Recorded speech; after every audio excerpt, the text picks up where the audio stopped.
కీర్తి కిటికీ దగ్గర నిలబడి కన్నీళ్లు పెట్టుకుంటుంది. బాల్కనీలో నుండి చూస్తే దూరంగా ఆమెకు పచ్చని పొలాలు, ఆకాశంలో స్వేచ్ఛగా తిరిగే పక్షులు ఆమెకు గతాన్ని గుర్తు చేస్తున్నాయి. కథలోకి వెళ్తే ఈమె పేరు కీర్తి. ఈమె వయసు 22 సంవత్సరాలు. కీర్తి పట్నంలో పుట్టి పెరిగింది. అక్కడే డిగ్రీ పూర్తి చేసింది. కీర్తి తండ్రి అనారోగ్య పాలవడంతో ఆమెకు మురళి అనే అబ్బాయితో పెళ్లి చేశారు. తను మురళి. ఇతడు పట్నంలోన సాఫ్ట్వేర్ ఉద్యోగం చేసేవాడు. ఇప్పుడు కొన్ని టెక్నాలజీల వల్ల ఉద్యోగాలు తీసివేయడంతో మురళి తన స్వస్థలమైన ఒక మారుమూల చిన్న పల్లెటూరు రంగాపురానికి తన భార్య కీర్తితో పాటు ఇంటికి వచ్చాడు. పెళ్ళైన 4 నెలలకే ఉద్యోగం పోవడంతో మురళి తన తల్లి శాంతమ్మ కీర్తిని దురదృష్టంగా భావిస్తున్నాడు. కీర్తి పట్నంలో పుట్టి పెరగడంతో పల్లెటూరిలో పనులు అలవాటు కాకపోవడంతో చాలా ఇబ్బంది పడేది. కీర్తి, నేను బయటికి వెళ్తున్నాను. వచ్చేసరికి లేట్ నైట్ అవ్వచ్చు. నువ్వు తినేసి పడుకో. మళ్ళీ చెప్తున్నాను, నా కోసం వెయిట్ చేసి ఫోన్ చేసి నన్ను విసిగించిన నాకు అస్సలు నచ్చదు అని విసుగ్గా చెప్పి మురళి అక్కడి నుండి వెళ్ళిపోయాడు. అలా కొంత సమయం గడిచింది. కీర్తి కాస్త నలతగా ఉండి అలా మంచం మీద పడుకొని ఉంటుంది. కాసేపటికి అక్కడికి మురళి అమ్మ శాంతమ్మ వచ్చి ఇలా ఉంటుంది. ఏంటమ్మా కీర్తి, నీకు సమయం సందర్భం అంటే లేదా? ఎప్పుడు పడుకొని ఉంటారు. ఇలా అయితే పని ఎవరు చేస్తారనుకున్నారు? వచ్చి పని చేయి, తర్వాత విశ్రాంతి. కాస్త నలతగా ఉంటే పడుకున్నాను తెయ్య, వచ్చి చేస్తాను. ఏం పని చేశావమ్మా, అంత నలతగా ఉంది? ఒక్క పని సరిగ్గా రాదు. ఏం నేర్పించారో ఏమో. నా కొడుకుని పెళ్లి చేసుకున్నప్పటి నుంచి నాకు శనిలా దాపరించావు. ఉన్న ఉద్యోగం పోయింది. నా కొడుకుని రోడ్డున పడేశావు. ఇదంతా సరిపోదన్నట్టు మహారాణిలా పడుకుంది చూడు.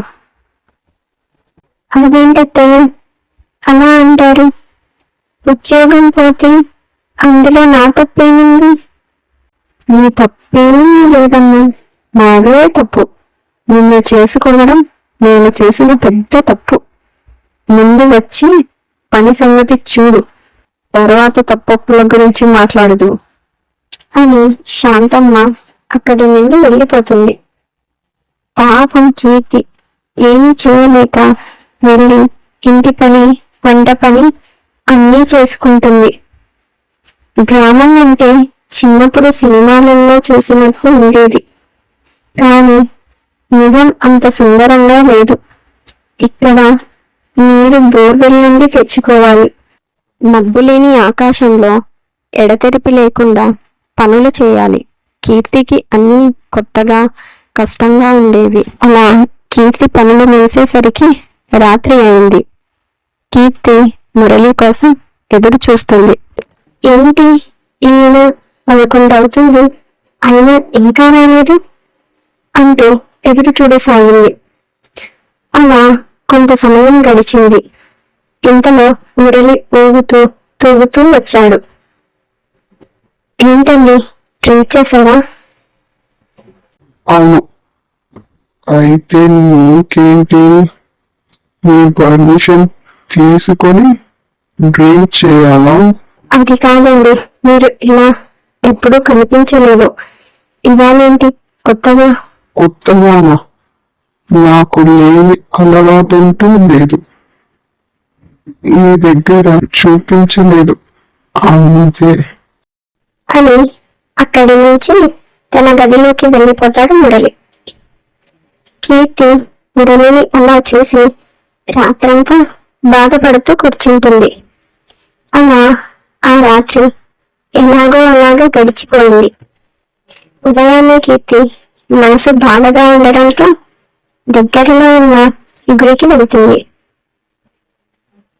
ఏంటి దేవుడు ఇలా చేశాను, ఇలా ఉన్న నా జీవితాన్ని ఈ పరిస్థితికి తెచ్చావు, ఇంకా ఎన్నాళ్ళు నాకు ఈ పరీక్ష, ఆయనలో మార్పు వచ్చేదిలా, అత్తకు బుద్ధి ఎలా వస్తుంది, నువ్వు నాకు ఒక మంచి మార్గం చూపించు అని మనసులో ఉన్న బాధనంతా ఆ దేవుడితో విన్నపించుకుంటుంది. అమ్మా కీర్తి, ఎలా ఉన్నావు? అయినా ఎలా ఉంటావులే, ఆ మూర్ఖుల మధ్యలో ఆ జైలులో బందీకానే వెళ్ళావు. బాగున్నావని అడగడం నా మూర్ఖత్వం. కీర్తి ఆ మాటలు విని ఒక్కసారిగా షాక్ అయింది. ఎవరు మీరు? మీకు నా పేరు ఎలా తెలుసు? అయినా నేను జైలులో ఉండటం ఏంటి? మీరు ఏం మాట్లాడుతున్నారు? నాకు అర్థం అవ్వట్లేదు. నా పేరు అనసూయ. మీ అత్త వాళ్లకు దూరపు చుట్టాలి.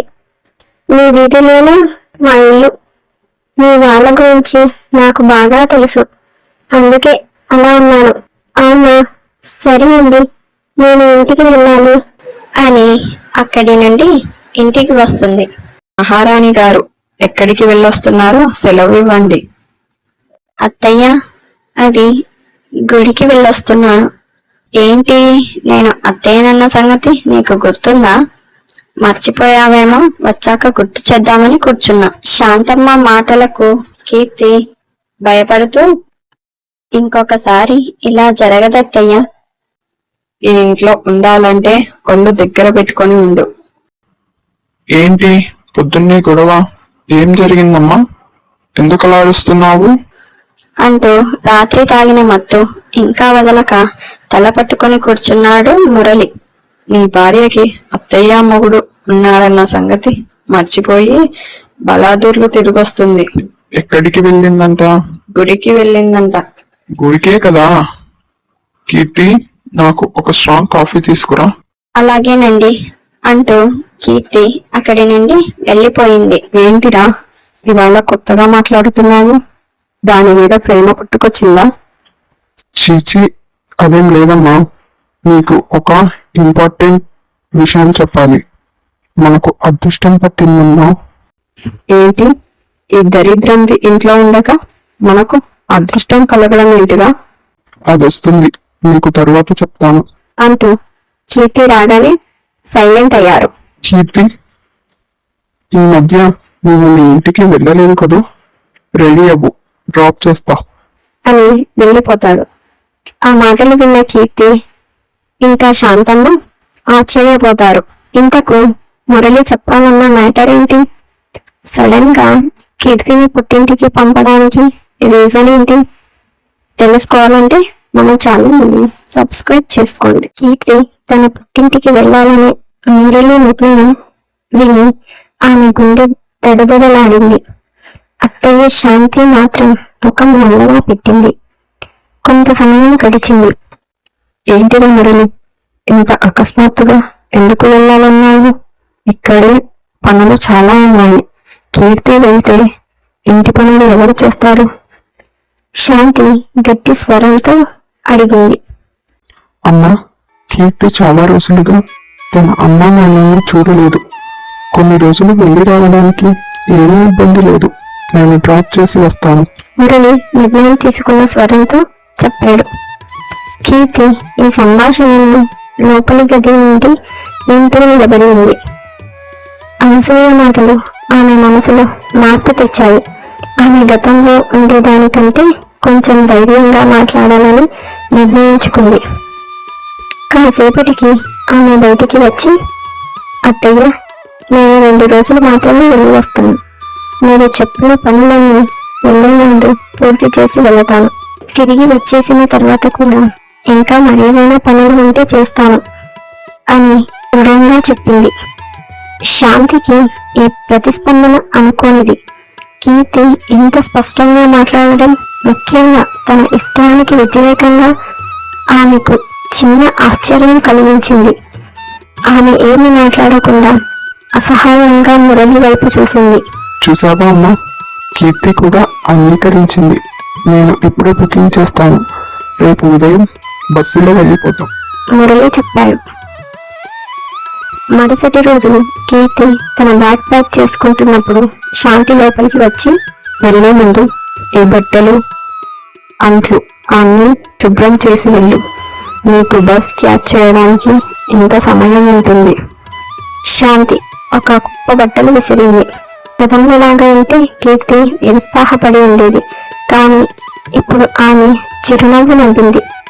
సరే అత్తయ్య, కానీ మురళి ఉన్నాడు, మనం ఇంకా అరగంటలో బయలుదేరాలి అని. ఈ బట్టలు ఉతకడానికి అంత సమయం పట్టొచ్చు. నేను తిరిగి వచ్చిన తర్వాత తప్పకుండా వెతుకుతాను. నేను చెప్పినట్లు ఇంట్లో ఉండాలంటే ఒళ్ళు దగ్గర పెట్టుకోవాలి కదా అని కాస్త విటకారంగానే చెప్పింది కీర్తి. శాంతి మాట్లాడలేకపోయింది. కీర్తి మాటల్లో తనకు ధైర్యం కనిపించింది, కానీ లోపల ఒక దృఢత్వం కూడా ఉంది. ఆమె ఏమీ చెప్పకుండా అక్కడి నుండి నడిచి వెళ్ళిపోయింది. ఇంటికి వెళ్ళిన ప్రయాణం కీర్తికి ఒక శ్వాస వంటిది. పట్టణ జీవితం, తన తల్లిదండ్రుల ప్రేమ, పాత స్నేహితులను చూడడం, ఇవన్నీ ఆమెలో కోల్పోయిన ధైర్యాన్ని తిరిగి నింపాయి.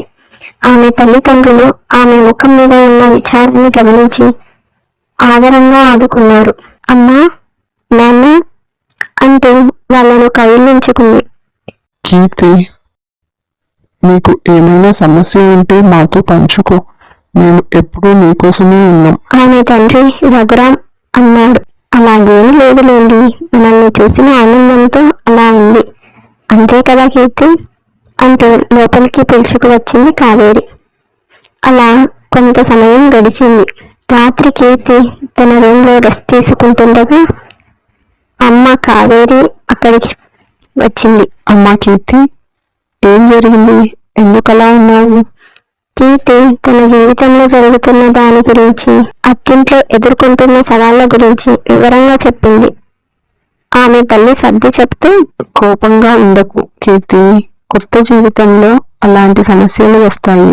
మొదట్లో నేను పెళ్ళైన రోజుల్లో కూడా నాకు ఇలాగే ఉండేది, కానీ నువ్వు మాత్రం మౌనంగా భరించకూడదు. నీ అభిప్రాయాన్ని ధైర్యంగా చెప్పు అని కావేరి తన కూతురికి హితబోధ చేసింది. అలా రోజులు గడిచి కీర్తి వచ్చి 2 రోజులు పూర్తయ్యాయి. తిరిగి వచ్చిన తరువాత కీర్తిలో కనిపించే మార్పును శాంతి గమనించింది.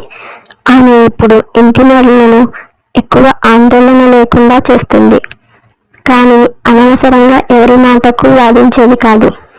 ఒకరోజు శాంతి మళ్ళీ ఆమెను విమర్శించడం మొదలుపెట్టింది. ఏంటమ్మా కీర్తి, ఈ వంట ఎందుకు ఇలా చేశావు? నేను నేర్పినట్లేదు. కీర్తి ఇంతవరకు భయంతో మాట్లాడకుండా ఉండేది. ఇప్పుడు చిరునవ్వు నవ్వింది. అత్తయ్య, నేను మా అమ్మ నేర్పినట్టు చేశాను. మీరు రుచి చూడండి, బాగా ఉంది. కొత్త వంటకాలు నేర్చుకోవడం మంచిది కదా. మురళి కూడా ఆశ్చర్యపోయాడు.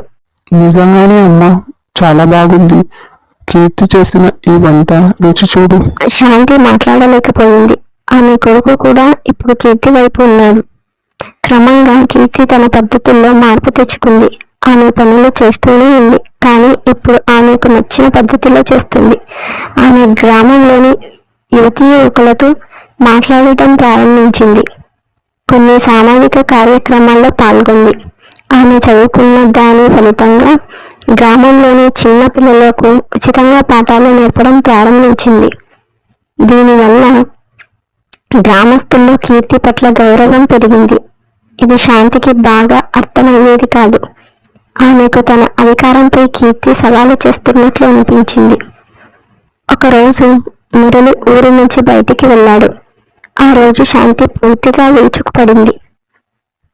ఈ రోజు నువ్వు బయటికి వెళ్ళకూడదు, ఇంట్లో ఎన్నో పనులు ఉన్నాయి కీర్తి అని కాస్త గట్టిగానే అరిచింది శాంతమ్మ. కీర్తి ధైర్యంగా నిలబడింది. అత్తయ్య, నేను ఇప్పటికే మీకు చెప్పాను, నేను ఆ పిల్లలకు క్లాస్ తీసుకోవడానికి వెళ్తున్నాను. ఇది చాలా ముఖ్యమైనది. నేను మధ్యాహ్నం తిరిగి వచ్చేసిన తర్వాత ఇంటి పనులు చేస్తాను నేను అనుమతించలేదు. అంది శాంతి.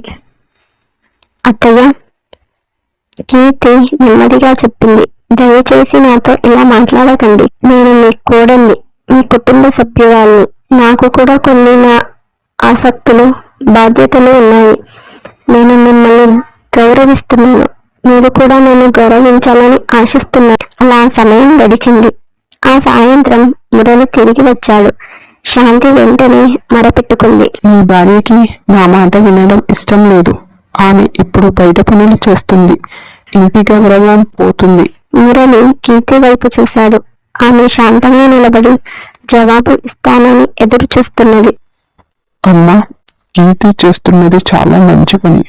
ఆ పిల్లల తల్లిదండ్రులు నన్ను చూస్తే చాలా మెచ్చుకుంటున్నారు. ఇది మన కుటుంబానికి గౌరవం తెస్తుంది.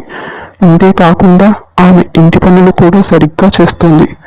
మనం ఆమెను అర్థం చేసుకోవాలి. శాంతి తన కొడుకు మాటలకు అవాక్కయింది. ఆమెకు అర్థమైంది, విషయాలు మారిపోయాయి. ఆమె పాత పద్ధతులు ఇకపై పని చేయవు. కీర్తి మార్పు తెచ్చుకోవడం, ఆత్మవిశ్వాసంతో మాట్లాడడం మరియు గ్రామంలో సానుకూలంగా ఉండడం వలన క్రమంగా పరిస్థితులు మారాయి.